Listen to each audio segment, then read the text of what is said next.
Hello दोस्तों, एक बार फिर स्वागत करता हूं आपके अपने YouTube channel API live classes पर। आप कैसे हैं? आशा करते हैं आप बेहतर होंगे, साथ ही मेरी वॉइस आप तक प्रॉपर आ रही होगी।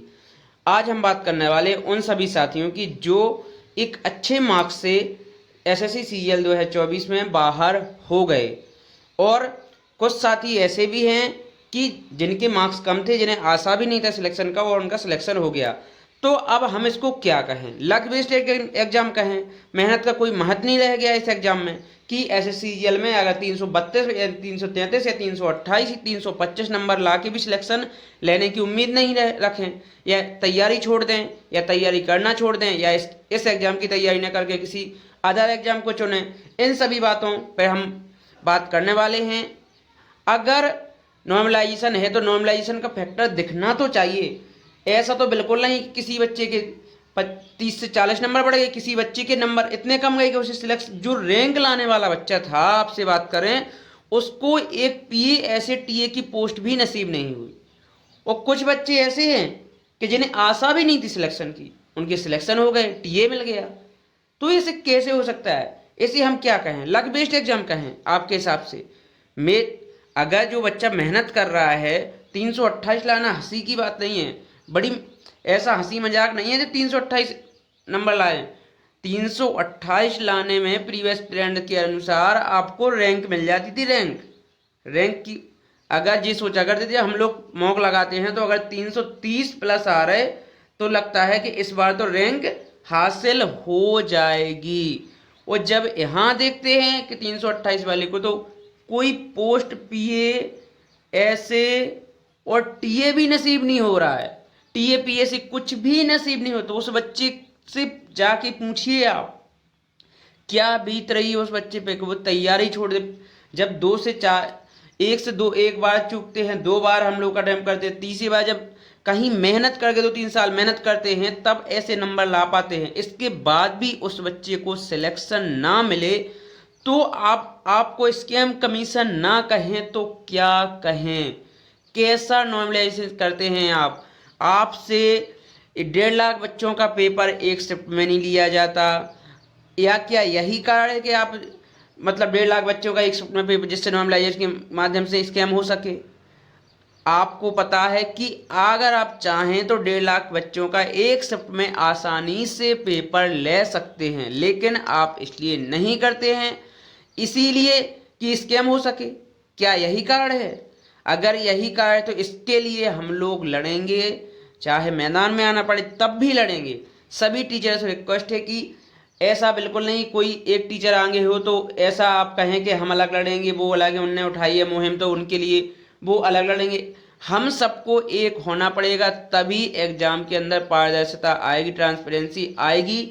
वरना दो ऐसा ही चलता रहेगा और एक मेहनत करने वाला छात्र बाहर होता रहेगा। तो अगर हम लोग छात्र की बात करें, हम लोग की बात करें, तो अगर हम लोग पढ़ाई करने के बाद आपसे कहें कि केट कोर्स लड़ें, अगर हम केस लड़ते रहेंगे तो हम पढ़ाई कब करेंगे? पहले हम मेहनत करें, 328 नंबर लाएं, इसके बाद केस में कोर्ट में केस करें और हम कोर्ट केस लड़ें। इसके बाद जब कभी 1 से 2 साल के बाद कभी मुश्किल से केस में रिजल्ट आएगा, केस का परिणाम आता है, जब हम कभी जॉब ले पाएंगे। कैसे मन लगेगा बच्चे का? आप खुद बताइए। एसएससी को इस पर विचार करना चाहिए। आपसे कहा ट्विटर कैंपेन चलाए कि पोस्ट प्रेफरेंस पहले आप फाइनल आंसर की दे दीजिए, लेकिन नहीं दे सकते। इसलिए आपको लगता था कि कोर्ट केस होगा, बच्चे केस फाइल करेंगे, क्यों नहीं दिया आपने? जिससे आज जो बच्चे कई जिनकी आशा नहीं थी, जिसके 318 नंबर थे, उनके 300 आपसे बात करें 342 नंबर पहुंच गए। तो आपसे बात करें तो इनको बेहतर पोस्ट मिल सकती थी, जो टीए ऐसे पर रुक गए, पीए ऐसे पर रुक गए। तो आपसे ट्विटर कैंपेन के माध्यम से चलवाया कि आप केवल फाइनल आंसर की पीपी के पहले निकाल सकते थे, निकाल देते तो जिससे जो रिपीटर्स थे वो बाहर, वो उन्हें लगता कि उनको पोस्ट मिल रही है तो वो फिर करते, वरना नहीं करते। इससे जो मेहनत करने वाला छात्र है उसको एक पोस्ट तो मिल जाती। अब आपसे बात करें, जब जो 328 वाला छात्र है, इसको अगर कोई जॉब नहीं मिल रही है तो जो नया बिगनर छात्र है वो आएगा तैयारी करने एसएससी की, कैसे तैयारी करेगा? अगर वो 338 कट ऑफ देखता है और बगल वाले से पूछते भैया आपके नंबर क्या थे, उन्होंने जब वो बताया कि 328 तो मेरा सिलेक्शन नहीं हुआ, तो वो कैसे कहेगा, कैसे उसकी हिम्मत करने की मेहनत होगी कि वो मेहनत करे, वो एसएससी में जॉब लेने के लिए तैयार हो। इसके लिए सभी टीचरों को एक साथ होना होगा। सभी टीचर अलग अलग इसके लिए लड़ाई नहीं लड़ी जा सकती।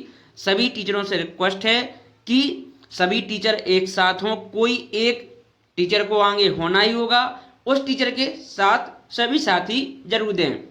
हम सभी को भी साथ देना होगा, ओनली टीचर नहीं लड़ सकते हैं, हम सबको भी उनका साथ देना होगा, चाहे जो भी जिस रूप में दे सके, लेकिन सभी टीचरों का, जो टीचर आगे होगा, जो टीचर इस मुहिम को आगे ले जाएगा, उसके साथ हम सभी को देना। जो टीचर नहीं देगा उसका हम बॉयकॉट करेंगे, खुल के कहते हैं, उसका विरोध करेंगे, चाहे मीडिया के माध्यम से करें चाहे ऑफलाइन करें, लेकिन विरोध तो करेंगे।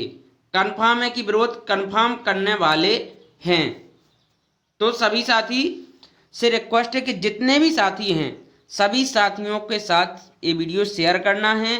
और एक और रिक्वेस्ट है कि जो भी साथी अगर कुछ भी अपने विचार रखना चाहते हैं तो टेलीग्राम ग्रुप है, उसमें आप जैसे साथी, काफ़ी साथी जुड़े हुए हैं जिनके साथ ऐसा गलत हुआ है, तो सभी साथी मिलकर हम इस मुहिम को आगे ले जाएंगे और सभी टीचरों के साथ मिलकर बात रखेंगे। जहां भी रखनी पड़ी हम बात रखने के लिए तैयार होंगे। तो सभी साथियों को टेलीग्राम ग्रुप से जुड़ जाना है। और आपसे बात करें, जिन भी साथियों को सिलेक्शन नहीं हुआ, अगर स्कैम का पर्दाफाश होता है, डेफिनेटली आपने देखा था कि प्री में भी ऐसा ही चल रहा था कि कुछ नहीं हुआ, कुछ नहीं हुआ, कुछ स्कैम नहीं हुआ, लेकिन अंत में आपने देखा सत्य की जीत हुई और कम से कम 65 स्टूडेंट से बात करें, 65 स्टूडेंट आपके उसमें सिलेक्ट हुए थे। तो 65 स्टूडेंट भी काफ़ी हैं जिनके लिए एक जॉब का अवसर मिल सका, जिन्होंने मेहनत की थी। और इसी तरह इसमें चल रहा है कि कुछ अगर कई लोग कहेंगे स्कैम नहीं हुआ, लेकिन इस बार काफ़ी टीचर कह रहे हैं, सभी साथी टीचर और साथ दे रहे हैं। लेकिन इसमें एक चीज़ है कि सभी टीचरों को एक साथ आना होगा, अलग अलग इसकी लड़ाई नहीं लड़ी जा सकती। तो सभी टीचरों से रिक्वेस्ट है कि सभी साथी और टीचर एक साथ आएँ। इसमें ऐसा कैसे हुआ कि 328 वाला बाहर, 280 वाला और 304 वाला सिलेक्ट कैसे हुआ? अगर आपके सामने आएगा तो हम लोग अगर संतुष्ट होंगे तो बिल्कुल सेटिस्फाई होंगे कि हाँ ऐसा हुआ। एसएससी को बताना चाहिए कि इस 328 वाला इसका बाहर हुआ और 304 वाला इसका सिलेक्ट हुआ।